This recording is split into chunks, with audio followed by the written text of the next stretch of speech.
Court is now in session. Police file ചെയ്യുന്ന 100 കേസുകൾ file ചെയ്താൽ യഥാർത്ഥത്തിൽ കേസ് നടത്തി പ്രതികളെ ശിക്ഷിക്കുന്നത് 3-4 കേസുകളിലാണ്. ആലോചിച്ച് നോക്കാം, മറ്റ് സ്ഥലങ്ങളിൽ 97% ആകുമ്പോൾ യഥാർത്ഥത്തിൽ 3-4%. അപ്പൊ ഇൻവെസ്റ്റിഗേഷൻ ഭാഗത്ത് പോലീസിന് അനിയന്ത്രിതമായ ഒരു സ്വാധീനം കൊടുത്തിട്ടുണ്ട്. ആ സ്വാധീനം ബ്രിട്ടീഷുകാരന്റെ ഭരണത്തിന്റെ തുടർച്ചയായിട്ടുണ്ടായതായിരിക്കാം ഒരു പക്ഷേ ഇന്ത്യയിൽ, അല്ലെങ്കിൽ അങ്ങനെ വരണമെന്നില്ലല്ലോ. ഈ പോലീസുകാരന്റെ ഒരു ആളുകൾക്ക് ഒരു അടിമത്തം അവർ കാണാതെ തന്നെ ഭയക്കുന്ന ഒരു സംഭവം ഇന്നും മാറിയിട്ടില്ല. ആ ഒരു അധികാരം വിദ്യാഭ്യാസം ഉണ്ടെന്ന് പറയുന്നത് ഇന്നത്തെ തലമുറയിൽപ്പെട്ട പോലീസുകാരിലും അത് വ്യാപിച്ചിട്ടില്ലെന്ന് പറയാൻ പറ്റത്തില്ല എന്നാണ് ഞാൻ മനസ്സിലാക്കിയത്. വലിയ ഉയർന്ന ഉദ്യോഗസ്ഥന്മാർ വരെ IAS, IPS തുടങ്ങിയ ആളുകൾ തന്നെ ഇത് ബന്ധങ്ങളുണ്ട്. ഈ രീതിയിൽ ചിന്തിക്കുന്നവരുണ്ട്. ഒരു പോലീസ് യൂണിഫോം പോലീസുകാരൻ പറഞ്ഞാൽ ആരാ, പലപ്പോഴും നമ്മൾ വാർത്തകൾ കണ്ടിട്ടുണ്ട്. പോലീസുകാരൻ എന്നെ എതിരായിട്ട് പറഞ്ഞുകൂടാ, അല്ലെങ്കിൽ പോലീസ് നീ ആരാ പോലീസിന്റെ അടുത്ത് കളിക്കാൻ, പോലീസിനെ അടിക്കാൻ ആരാ എന്നുള്ള ചോദ്യങ്ങൾ വരുന്നുണ്ടല്ലോ. പോലീസിനെ അടിക്കണം എന്നല്ല ഞാൻ പറഞ്ഞത്. അപ്പൊ അത്തരം മൂവ്മെന്റുകളൊക്കെ നമ്മുടെ രാജ്യത്ത് നടക്കുന്നതിന്റെ ഫലമായിട്ട് പോലീസുകാരന്റെ അധികാരം വളരെ ശക്തമായിട്ട് വരുന്നുണ്ടെന്നാണ് സാർ പറയുന്നത്. ശരിയാണ്, പോലീസ് ഒരിക്കലും അധികാരത്തിന്റെ ചിഹ്നമല്ല. പോലീസ് ശരിക്കും സേവനത്തിന്റെ മുഖമുദ്രയാണ്, സെർവന്റ്. അപ്പൊ പോലീസ് നമ്മൾ പോയി കഴിഞ്ഞാൽ വിദേശ രാജ്യങ്ങളിൽ പലപ്പോഴും ഞങ്ങളൊക്കെ പോകുമ്പോൾ റോഡ് ക്രോസ് ചെയ്യാനും അല്ലെങ്കിൽ പല സ്ഥലങ്ങളിൽ നടക്കുമ്പോൾ നമ്മളെ പോലീസ് വരുമ്പോൾ പോലീസ് നമ്മളെ ഇങ്ങോട്ട് സർ എന്നാണ് വിളിക്കാറ്. അതായത് ഏതാളെയും, അത് അവിടെ വിദേശിയാണെങ്കിലും നമ്മളിപ്പം ദുബായ് തുടങ്ങിയ രാജ്യങ്ങളിലൊക്കെ നമ്മൾ ഒരുപാട് സുഹൃത്തുക്കൾ ജോലി ചെയ്യുന്നുണ്ട് അല്ലേ. നമ്മുടെ അറബ് കണ്ടിട്ടുണ്ട്. അവിടെയൊക്കെ എനിക്കും അനുഭവം ഉണ്ട്. ഞാൻ ബഹറിൽ വെച്ചപ്പോൾ എന്റെ ഒരു വണ്ടി റോങ് ആയിട്ട് പാർക്ക് ചെയ്തപ്പോൾ സർ പ്ലീസ് 1 സെക്കൻഡ് എന്താണ് പാർക്കിങ്. അപ്പോൾ അവർ ആ മര്യാദ, ഇവിടെ അങ്ങനെ മര്യാദ കാണിക്കുന്നവർ ഇപ്പോൾ ഉണ്ടെന്നില്ലെന്ന് ഞാൻ പറയുന്നില്ല. പക്ഷെ ഇവിടുത്തെ അടിസ്ഥാനപരമായ പ്രശ്നങ്ങൾ വളരെയധികം രൂക്ഷമാണ്. അതാണ് സാറിപ്പോ പറഞ്ഞു വരുന്നത്. പക്ഷെ വേറൊരു കാര്യം കൂടി ഉണ്ട്. ഈ പോലീസ് എന്ന് പറയുന്നത് അവര് ഒരു പ്രത്യേക ജനവിഭാഗം അല്ല. നമ്മുടെ ഇടയിൽ നമ്മുടെ ക്രോസ് സെക്ഷൻ ഓഫ് ദി സൊസൈറ്റിയാണ്. ജനത്തിനുണ്ടാവുന്ന എല്ലാ തെറ്റുകുറ്റങ്ങളും പോലീസിനും ഉണ്ടാവും. അതെല്ലാവരുടെയും ഉണ്ടാവും. മാധ്യമ പ്രവർത്തകർക്ക് ഉണ്ടാവും, ജഡ്ജിമാർക്കിടയിൽ ഉണ്ടാവും, രാഷ്ട്രീയക്കാർക്ക് ഇടയിൽ ഉണ്ടാവും. ബേസിക്കലി നമ്മുടെ രാജ്യം എന്ന് പറഞ്ഞാൽ അത് മേ ബി ബിക്കോസ് ഓഫ് നമ്മുടെ പല കാര്യങ്ങളൊക്കെ ഉണ്ടായതുകൊണ്ടായിരിക്കും നിയമത്തിനെ ഒരു നമിക്കാൻ അല്ലെങ്കിൽ നിയമത്തിനോട് ബഹുമാനം കാണിക്കാനുള്ള ഒരു സന്ദർഭം ഒരിക്കലും നമ്മുടെ രാജ്യത്തെ ആൾക്കാർ ഉപയോഗിക്കുന്നില്ല. നമുക്ക് തെറ്റായ റോൾ മോഡലുകളൊക്കെ ഉണ്ടായിരിക്കും. പ്രത്യേകിച്ച് രാഷ്ട്രീയക്കാര് നിയമം തന്നെ അവരുടെ മുമ്പിൽ വെച്ച് ദിവസവും 100 നിയമം രാഷ്ട്രീയക്കാർ ലംഘിക്കുന്നുണ്ട്.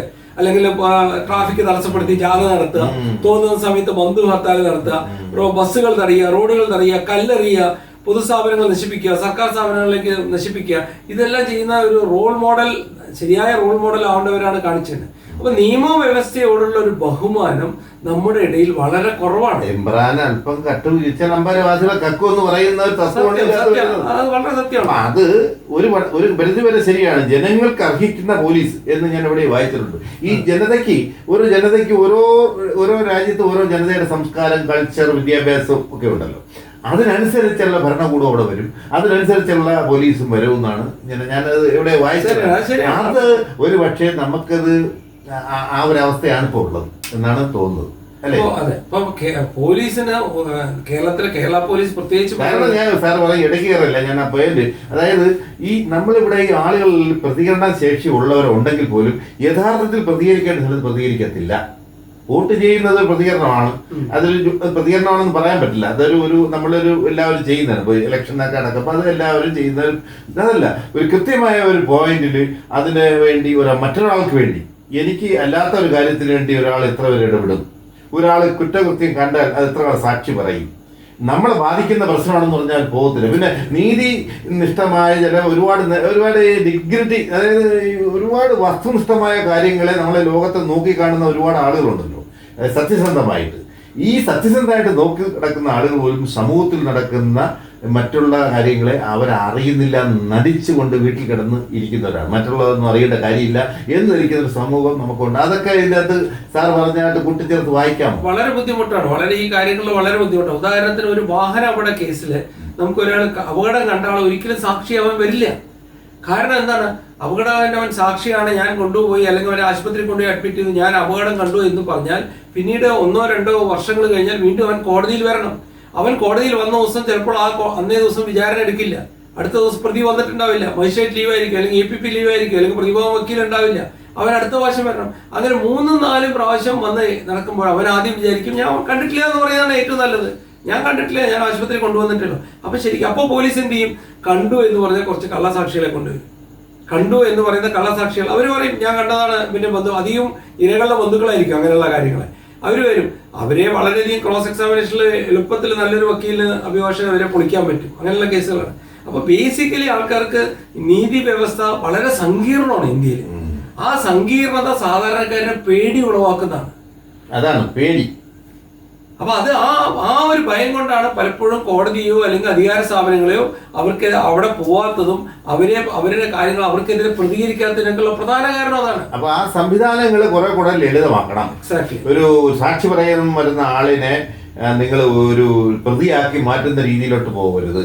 പോലീസായാലും കോടതി നടപടികളൊക്കെ ലളിതമാക്കണം. അയാൾക്ക് വരുന്ന സംവിധാനം കൊടുക്കണം. അയാൾക്ക് സൗകര്യമുള്ളപ്പം വരുന്നതിനുള്ള അങ്ങനെയൊക്കെ ഉണ്ടെന്ന് തോന്നുന്നു. പക്ഷെ എങ്കിൽ പോലും അത് എത്രത്തോളം സുതാര്യമായിട്ട് പോകുന്നു എന്നുള്ളത് സാറിനെ പോലുള്ള ആൾക്ക് എനിക്കറിയാം, പറയാൻ പറ്റുള്ളൂ. അത് കുറെ കൂടെ ലളിതമാണെങ്കിൽ ഒരാളൊരു സാക്ഷി പറഞ്ഞാൽ ഇപ്പം ഈ പ്രതിഭാഗത്തു നിന്നുള്ള അറ്റാക്ക് മറ്റൊരു സൈഡിൽ വരും. പക്ഷേ നിയമവ്യവസ്ഥയിൽ തന്നെ ഒരുപാട് ബുദ്ധിമുട്ടുകൾ അവൻ അനുഭവിക്കേണ്ടതെന്ന് പറഞ്ഞാൽ അവൻ പോവാതിരിക്കത്തേ ഉള്ളൂ. ഇല്ലേ? അതാണ് ഇപ്പൊ നടക്കുന്നത്. ഇപ്പൊ മാറ്റണം, നിർബന്ധമായിട്ട് നമുക്ക് മാറ്റണം. മാറ്റില്ലെങ്കിൽ നമ്മൾ എന്താ പറയുക, നമ്മുടെ ഏറ്റവും ആശ്രയിക്കാവുന്ന ഒരു പ്രധാനപ്പെട്ട ലാസ്റ്റ് റിസോർട്ട് എന്ന് പറയുന്നത് നിയമ സംവിധാനമാണ്, കോടതികളാണ്. ഈ കോടതികൾ തന്നെ 10,000-കണക്കിന് കേസുകൾ കുന്നുകൂടി കോടതിയുടെ സംവിധാനം തന്നെ തകർന്നു വീഴുന്ന ഒരവസ്ഥയാണ്. കേസ് ഫയൽ ചെയ്ത് കഴിഞ്ഞാൽ 4-5 വർഷങ്ങൾ കഴിഞ്ഞിട്ട് കേസിന്റെ വിചാരണ എന്തുകൊണ്ട് ഈ കേസിന്റെ എണ്ണം കൂടുതലാണ്, ബാഹ്യം പരിഹരിക്കാൻ പറ്റാത്ത എന്തുകൊണ്ടാണ് എന്റെ ചോദ്യം. അതെ, അതിന് അത്യാവശ്യമുള്ള സംവിധാനം നമുക്കില്ല. സ്റ്റാഫുകളില്ല, റൂമുകളില്ല, ഇൻഫ്രാസ്ട്രക്ചർ ഇല്ല, അങ്ങനെയുള്ള കാര്യങ്ങളാണ്. അപ്പൊ അത് കാരണം ഈ സംവിധാനം തന്നെ തകർന്നു പോയിക്കൊണ്ടിരിക്കുകയാണ്. അപ്പൊ അതുകൊണ്ട് തന്നെ തകർന്നു പോകുന്നത് മാത്രമല്ല, ഈ തകർന്നു പോകുന്നതുകൊണ്ട് അവർക്ക് നീതി സംവിധാനങ്ങളിൽ വിശ്വാസം ഇല്ലാത്തതുകൊണ്ട് അവരിത് പ്രൈവറ്റൈസ് ചെയ്യാൻ നോക്കുകയാണ്.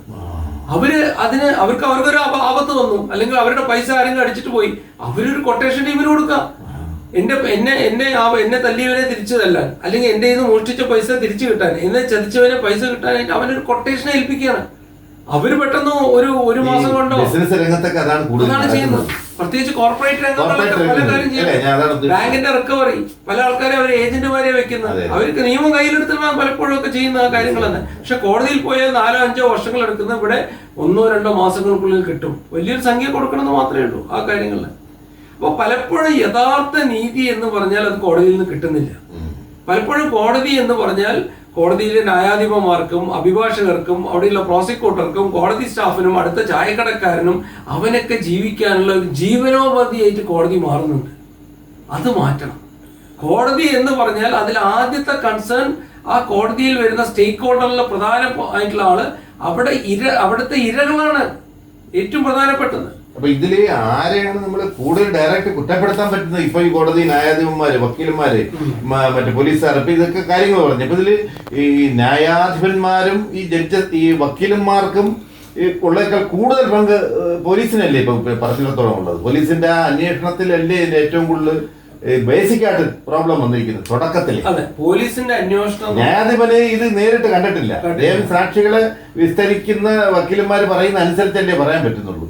അപ്പൊ ന്യായാധിപന്മാർക്ക് എത്രത്തോളം ഒരു സ്വാധീനമുണ്ട്, റോൾ ഉണ്ടെന്നാണ് എൻ്റെ സത്യസന്ധമായിട്ട് നിൽക്കുന്ന ന്യായാധിപന്മാരുടെ ഒരു കാര്യമാണ് ഞാൻ ഉദ്ദേശിക്കുന്നത്. അവർക്ക് എത്രത്തോളം ഇതിനെ സത്യത്തിനെ മനസ്സിലാക്കി നീതി നടപ്പിലാക്കാൻ കഴിയുന്നുണ്ട് നമ്മൾ ഇന്നത്തെ അവസ്ഥയിൽ? ധാരാളം ചെയ്യും. കേസ് മോണിറ്റർ ചെയ്യാനുള്ള ഒരു അധികാരം ഇപ്പൊ നമ്മുടെ ഞാൻ നടത്തിയ ഒരു കേസില് ഒരു ആക്സിഡന്റ് കേസാണ്. ഒരാൾ ഇടിച്ചു മരിച്ചു, ഒരാള് വണ്ടി ഇടിച്ചു മരിച്ചു, ഒരു കാർ ഇടിച്ചു മരിച്ചു എന്നാണ് FIR. അതിൽ ആരും കണ്ടവരാരുമില്ല, അപകടം കണ്ടവരാരുമില്ല, കാർ ഇടിച്ചു. പോലീസ് വിശദമായ അന്വേഷണം നടത്തിയിട്ടും ആ കാർ ഏതാണെന്ന് കണ്ടുപിടിക്കാൻ പറ്റില്ല. അപ്പോൾ ഈ മരിച്ച ആളുടെ ബന്ധുക്കൾ കിട്ടി അതൊരു വെള്ള അംബാസിഡർ കാറാണെന്ന് അവർക്കൊരു ഇത് കിട്ടി. വെള്ള അംബാസിഡർ കാറാണെന്ന് പറഞ്ഞു, ആ കാര്യങ്ങൾ പറഞ്ഞു. പക്ഷെ പ്രോസിക്യൂട്ടർ എന്ന നിലയിൽ എനിക്ക് ലിമിറ്റേഷൻ, എനിക്ക് വെള്ള അംബാസിഡർ കാറിന് അന്വേഷിക്കുന്നു പറയാനുള്ള അധികാരം എനിക്കില്ല ആ കാര്യത്തിൽ. ഇന്ത്യയിൽ പ്രത്യേകിച്ച് അങ്ങനെ ഒരു അധികാരമില്ല, അല്ല. അപ്പോ അവരടുത്ത് പറഞ്ഞു. അപ്പോഴാണ് വളരെ സുപ്രീം കോടതി ഒരു വിധി പ്രത്യേകം വന്നു. Sakiri Vasu versus state of Bihar വന്നു. ഒരു മേജർ ഒരു അപകടത്തിൽ മരിച്ച ട്രെയിനിന്റെ മുന്നിൽ ആത്മഹത്യ ചെയ്തു എന്ന് പറഞ്ഞ കേസാണ്. ഈ മേജറുടെ അച്ഛൻ പറഞ്ഞു ഇതല്ല മിലിറ്ററിയിൽ നടന്ന ഒരു അഴിമതിയുടെ ഭാഗമായി ഇദ്ദേഹത്തിനെ തല്ലിക്കൊന്ന് ഇട്ടതാന്ന് പറഞ്ഞു. അപ്പൊ അതിലധികം മോണിറ്റർ ചെയ്യാൻ കേസ് രണ്ടാമത് പുനഃപരിശോധിക്കണം എന്നൊക്കെ പറഞ്ഞപ്പോഴേക്കും ആ കേസിന്റെയൊക്കെ തീരുമാനം ആയിക്കഴിഞ്ഞു, അതുകൊണ്ട് പുനഃപരിശോധിക്കാൻ പറ്റില്ല എന്നൊക്കെ പറഞ്ഞ് താഴത്തെ കോടതി ഹൈക്കോടതിയൊക്കെ തള്ളി. അധികം സുപ്രീം കോടതി പോയി. സുപ്രീം കോടതി പറഞ്ഞു ഓരോ ക്രിമിനൽ കേസുകളും ആ ഇരകൾക്ക് അനുകൂലമായ രീതിയിലാണ് അതിന്റെ ഇൻവെസ്റ്റിഗേഷൻ നടത്തണം, ഇരകൾക്കിടെ സാറ്റിസ്ഫൈ ചെയ്യുന്ന രീതിയിൽ ഇൻവെസ്റ്റിഗേഷൻ നടത്തണം. കോടതി ഒരു മിയർ സ്പെക്ടേറ്റർ ആയിട്ട് ഇരിക്കാൻ പാടില്ല, ഒരു അമ്പയർ അല്ല കോടതി, അങ്ങനെയുള്ള രീതിയിൽ ഇരിക്കാൻ പാടില്ല. കോടതി ചെയ്യേണ്ട ജോലി ചെയ്യണം, കോടതികൾ കേസ് അന്വേഷണം മോണിറ്റർ ചെയ്യണം എന്ന് പറഞ്ഞു. അവസാനം കോടതി മോണിറ്റർ ചെയ്തു. അപ്പൊ ഇതേ കേസിൽ ഞാൻ അപകട കേസിൽ വെള്ളം അവർ പറഞ്ഞു. അപ്പൊ ഞാൻ പറഞ്ഞു അവരുടെ ഒരു അഭിഭാഷകനെ വെച്ച് എനിക്ക് കൊടുക്കാൻ പറ്റില്ല, അഭിഭാഷകനെ വെച്ച് കോടതിയിൽ മോണിറ്ററി അപേക്ഷ കൊടുത്തു. അവർ പറഞ്ഞു ഒരു വെള്ള അംബാസിഡർ കാറാണെന്ന് പറഞ്ഞു. മജിസ്ട്രേറ്റ് രണ്ടാമത് അന്വേഷണം നടത്താൻ പറഞ്ഞു. 2 മാസത്തിന് ശേഷം അന്വേഷണ റിപ്പോർട്ട്, വെള്ള അംബാസിഡർ കാർ കണ്ടുപിടിച്ചു, വണ്ടി ഇടിച്ച കാർ ഇടിച്ചു, വണ്ടിയിൽ ഇതുണ്ട്.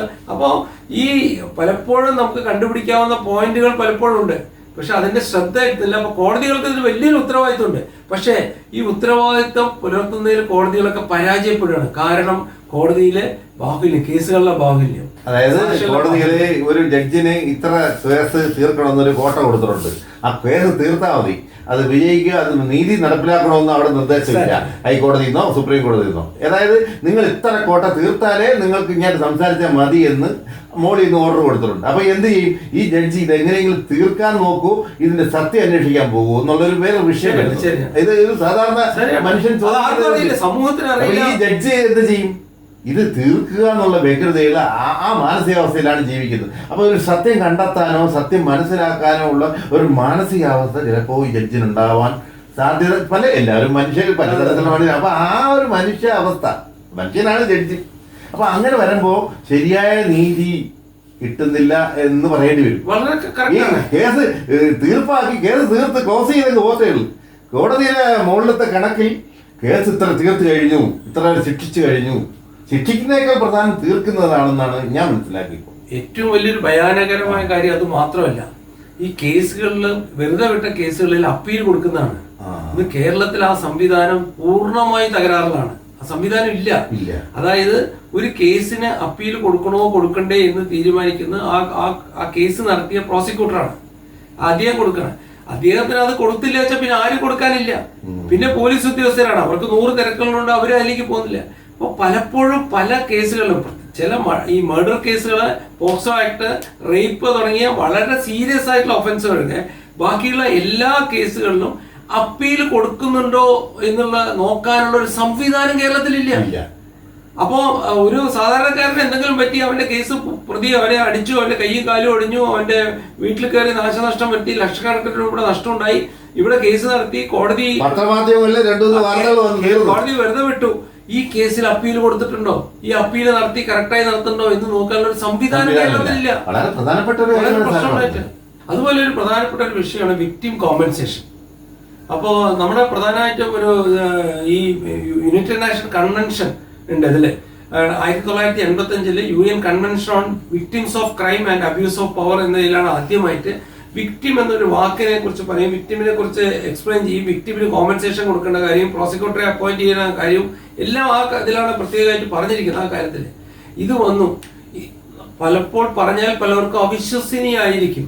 2006 വരെ ക്രിമിനൽ നടപടി നിയമത്തിലോ ഇന്ത്യൻ ശിക്ഷാ നിയമത്തിലോ വിക്ടിം എന്നൊരു വാക്ക് നിർവഹിച്ചിട്ടുണ്ടായിരുന്നില്ല. 1985 ഈ UN വന്നിരിക്കുകയും UN കൺവെൻഷൻ വരികയും 99 ഇന്ത്യ ഒപ്പിടുകയും ഒക്കെ ചെയ്തപ്പോൾ മെമ്പർ സ്റ്റേറ്റ് ആയപ്പോൾ അത് ഇന്ത്യ നിർബന്ധിതരായി വിക്ടിം എന്നൊരു വാക്ക് നമ്മൾ 150 വർഷത്തിന് ശേഷം 2006 ഡിഫൈൻ ചെയ്ത്. ഇന്ന് വിക്ടിം കോമ്പൻസേഷൻ, സാധാരണ കേസിൽ വിക്ടിം കോമ്പൻസേഷൻ എന്ന് പറഞ്ഞാൽ ക്രിമിനൽ നടപടി നിയമത്തിൽ 357 വകുപ്പ് പ്രകാരം പ്രതിയാണ് വിക്ടിമിന് കോമ്പൻസേഷൻ കൊടുക്കേണ്ടത്. പക്ഷെ ഞാൻ ആദ്യം പറഞ്ഞ പോലെ ഭൂരിപക്ഷം കേസുകൾ വിട്ടുപോവാണ്. അപ്പൊ പിന്നെ പ്രതിക്ക് കൊടുക്കേണ്ട ബാധ്യതയില്ല. അപ്പൊ വിക്ടിമിന് ഇരകൾക്കോ അതിജീവിതർക്കോ അതിൽ അവർക്ക് കുറ്റകൃത്യത്തിൽ അനുഭവിച്ചിട്ടുണ്ടെങ്കിൽ പോലും അവർക്ക് നഷ്ടപരിഹാരം കിട്ടില്ല. ഈ 2006 357A എന്ന് പറഞ്ഞു. Now it has become the liability of the States. അത് രാഷ്ട്രത്തിന്റെ ജോലിയായി, സംസ്ഥാനം ആണ് നഷ്ടപരിഹാരം കൊടുക്കേണ്ടത്. അപ്പൊ വിക്ടിം കോമ്പൻസേഷൻ എന്നുള്ള നിയമം വന്നിട്ടുണ്ട്. പക്ഷെ അത് എത്ര പേർക്ക് അറിയും? അത് വിക്ടിം കോമ്പൻസേഷൻ നൽകാനായിട്ട് ജില്ലാ ലീഗൽ സർവീസ് അതോറിറ്റിയും കേരള സ്റ്റേറ്റ് ലീഗൽ സർവീസ് അതോറിറ്റിനെയൊക്കെ അതിൽ നിയമിച്ചിട്ടുണ്ട്. പക്ഷെ സാധാരണക്കാരത് അറിയുന്നില്ല. അത് കൊടുക്കാൻ, അത് മാത്രമല്ല അതിന്റെ ഏറ്റവും സങ്കടകരമായിട്ടുള്ള അവസ്ഥ, പ്രത്യേകിച്ച് പോക്സോ കേസുകളാണ് ഈ വിക്ടിമിന് കോമ്പൻസേഷൻ കൊടുക്കുന്നത് നിയമത്തിൽ തന്നെ പറഞ്ഞിട്ടുണ്ട്. അപ്പോൾ ഒരുവിധം പോക്സോ കേസുകളിലൊക്കെ ശിക്ഷിച്ചാലും ശിക്ഷിച്ചില്ലെങ്കിലും ഈ ഇരകൾക്ക് ബുദ്ധിമുട്ട് അനുഭവിച്ചിട്ടുണ്ടെന്ന് പറഞ്ഞാൽ കോടതി വിധി കൊടുക്കും വിക്ടിം കോമ്പൻസേഷൻ. ഈ വിക്ടിം കോമ്പൻസേഷൻ കൊടുക്കേണ്ടത് കേരള സ്റ്റേറ്റ് ലീഗൽ സർവീസ് അതോറിറ്റിയാണ്. കേരള സ്റ്റേറ്റ് ലീഗൽ സർവീസ് അതോറിറ്റിക്ക് വർഷങ്ങളായിട്ട് വിക്ടിം കോമ്പൻസേഷൻ ഫണ്ട് ഗവൺമെന്റ് കൊടുത്തിട്ടില്ല. അപ്പോൾ 3-4 വർഷമായിട്ട് കോടതി വിധിച്ചിട്ടും കേസ് നഷ്ടപരിഹാരം കൊടുക്കുന്നില്ല. അപ്പൊ എന്താ പറയാ, പലപ്പോഴും അങ്ങനത്തെ സംഭവങ്ങൾ ധാരാളം നടക്കുന്നുണ്ട്. അപ്പം ഇത് നമ്മളിങ്ങനെ സംസാരിച്ചാൽ നീണ്ടുപോകും. ഞാൻ അപ്പോൾ വേറൊരു കാര്യം കൂടെ ചോദിക്കാം. അപ്പൊ ഇത് സാധാരണഗതിയിൽ ഗാന്ധിജി വിഭാവനം ചെയ്ത് ഗ്രാമീണ ഇന്ത്യ, ഗ്രാമത്തിലൂടെ ഗ്രാമഭരണം, ഗ്രാമസ്വരാജ് അല്ലേ, ഗ്രാമീണ മേഖലകൾ നമ്മൾ തന്നെ ഭരിച്ചുകൊണ്ട് അങ്ങനെ ഒരു വിഭാഗമാണ് നമ്മുടെ ഗ്രാമപഞ്ചായത്തൊക്കെ വന്നത്.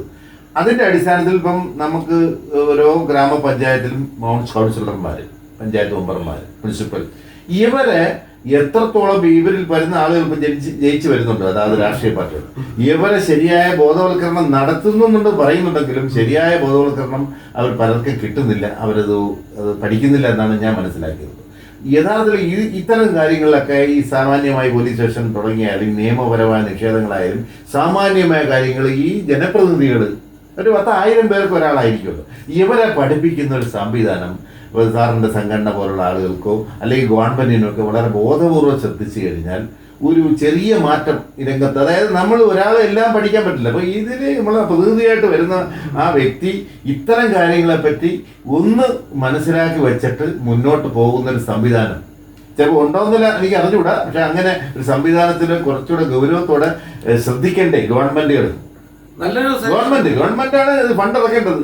ഇത് ഒരാൾ ചുമ്മാ മുനിസിപ്പൽ തെരഞ്ഞെടുപ്പിൽ മത്സരിക്കുമ്പോൾ ഇത് പാസ്സാവണം, എന്നാലേ ഈ നമ്മൾ ആളുകൾ ഭരിക്കാൻ വരാവൂ എന്നൊരു നിയമം തന്നെ വേണം. അല്ലാതെ എല്ലാവരും ഈ മുനിസിപ്പൽ ആയിട്ട് അല്ലെങ്കിൽ ഈ ഗ്രാമപഞ്ചായത്ത് മത്സരിക്കാൻ പറ്റുന്ന ജനാധിപത്യത്തിന്റെ പേരിൽ, സംഭരണത്തിന്റെ പേരിൽ വരുന്നത് അത് അശാസ്യം, അത് ശരിക്കും പ്രാക്ടിക്കൽ അല്ല എന്നാണ് ഇപ്പൊ എനിക്ക് മനസ്സിലാവുന്നത്. വളരെ ശരിയാണ്. അവരെ ഇത് പഠിപ്പിച്ചിട്ട് അവരിൽ എത്ര പേര് പഠിക്കട്ടെ. അവര് ഈ നിയമങ്ങൾ ജനങ്ങൾക്ക് നേരിട്ട് ഇടപെടുന്ന, ജനങ്ങളുടെ ഈ അരിയുടെ വില കൂടിയതിനെ കുറയ്ക്കാൻ പോകാനും അല്ലെങ്കിൽ അവന് മറ്റുള്ള ചില ഒരുപാട് കാര്യങ്ങളുണ്ട്. അതിനേക്കാൾ പ്രധാനമാണ് നീതി നിഷേധം. ഈ നീതി നിഷേധവും നമ്മുടെ മറ്റുള്ള കാര്യങ്ങളൊക്കെ മനസ്സിലാക്കുന്ന ഒരു പഠിക്കാനുള്ള സംവിധാനം അവർക്കുണ്ടാവണം. ആ പഠിപ്പിക്കാനുള്ള സംവിധാനം ഗവൺമെന്റ് നല്ല ഫണ്ട് കൊടുത്ത് ഉണ്ടാക്കി എടുത്തിട്ട് അവരിലുള്ളവർ മത്സരിച്ചാൽ മതി എന്നൊക്കെ നല്ലൊരു സജഷനാണ്. ഈവൻ അത് നമ്മുടെ Kerala institute of local administration എല്ലാ പഞ്ചായത്ത് മെമ്പർമാർക്കും മുനിസിപ്പൽ കൗൺസിലർമാർക്കും ട്രെയിനിങ് നൽകുന്നുണ്ട്. അതിന്റെ കൂടെ അത് ഞാൻ പറഞ്ഞത് മുനിസിപ്പൽ പഞ്ചായത്ത് മെമ്പർ അതിന് മുൻപ് വേണമെന്നാണ് ഞാൻ അങ്ങനെ ഒരു സമീപനം സാറിന്റെ സംഘടനകളുടെ മുഖേനയൊക്കെ അത് മുന്നോട്ട് പോയാൽ, അല്ലെങ്കിൽ നമ്മളെ ഈ ഇന്റർവ്യൂ കേൾക്കുന്ന രാഷ്ട്രീയ രംഗത്തുള്ള പ്രഗത്ഭരായ ആളുകൾ അത്തരം വയ്ക്കട്ടെ എന്നാണ് എന്റെ ഒരു അഭിപ്രായം.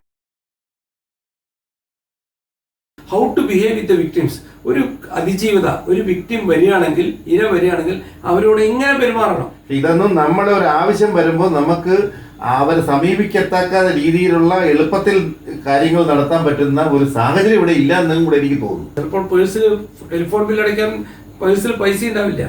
ആ സാമ്പത്തിക ബുദ്ധിമുട്ടുകൾ വരുന്ന സമയത്തും ഒരാളൊരു നോട്ട് നീട്ടിയാൽ, അത് 500 ആവട്ടെ, 1000 ആവട്ടെ, 2000 ആവട്ടെ, നീട്ടിയാൽ വേണ്ട എന്ന് പറയാൻ. അപ്പൊ ശരി സാറിനെ മറ്റൊരു സന്ദർഭത്തിൽ നമുക്ക് വീണ്ടും സംസാരിക്കേണ്ടതുണ്ട്. Oh thank you. Okay sir, thank U.